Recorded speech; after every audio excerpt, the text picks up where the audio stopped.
So one of our subalpine shrub species is the false azalea. So you'll generally only find this growing up at higher elevations.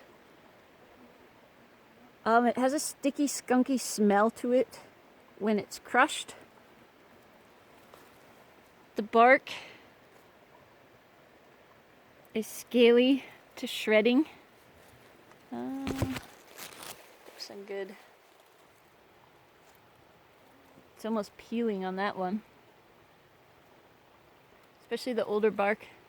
It's kind of flakier. It has this whorled leaf pattern that's very similar to white-flowered rhododendron. We can see quite well, hopefully on this one here, that the leaves kind of have a fuzzy appearance to them. So they're much softer and less waxy than the white-flowered rhododendron. This one's actually growing right amongst. So there's white-flowered rhododendron right there. Much shinier leaves. And the false azalea here. Also could be mistaken for huckleberry, but the false azalea has really straight stems and a more erect growing pattern.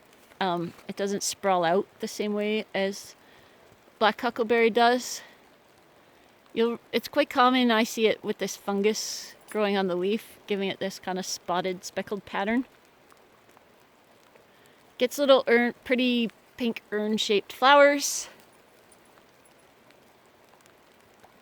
And again, quite tricky to identify if you're not familiar with some of those subtle characteristics.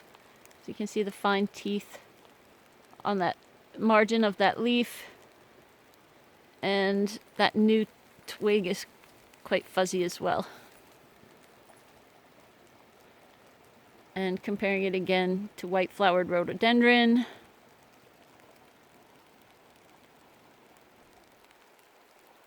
fairly different when you've got them side by side, but can be tricky when they're not growing in a cluster together.